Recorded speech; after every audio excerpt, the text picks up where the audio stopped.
It was disgraceful the way the Nuggets handled it. The way they had Kyle Speller just do the Chucky Bones Hyland. Like, at least say his name so people know he's coming in. And so the fans who do want to cheer him can cheer him. Who would those have been? Where were those people? Me and my son, I stood up and cheered for him. You were going. Michael Malone has turned Bones Hyland into a pariah. They've created this narrative that he was bad in the locker room. I stayed there and watched after the game as Bones Hyland went to every single former teammate, including Jamal Murray, who was sitting on the bench because he tweaked his back, and he comes up to Jamal and's like, "Hey, are you all right? You feeling all right?" They have a long conversation. They hug. So it's a bunch of nonsense that he didn't get along with his teammates. He didn't get along with one guy.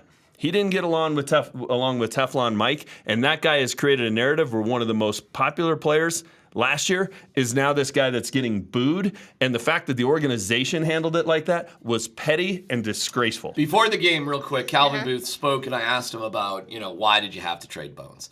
And he took a pause and a big sigh, and you could tell that this wasn't easy for them. He was a first-round draft choice. I mean, they really liked him, okay? But the fact was, once Jamal came back, and he cited the Minnesota game, and he said, well, it's just not fair that in a game against Minnesota, Jamal Murray has to guard their best player, Anthony Edwards. We don't get that help when Bones is in the game. And he didn't say it gloatingly or like he was happy about it. It was just kind of like frustrated, like we could not really get him up to speed as quickly as we needed to defensively for it to be a match. Because if he's going to play 20 and Jamal's going to play 34, they've got to play time together. And you're just killing yourself when you're exhausting one of your better players because he has to play such tough defense.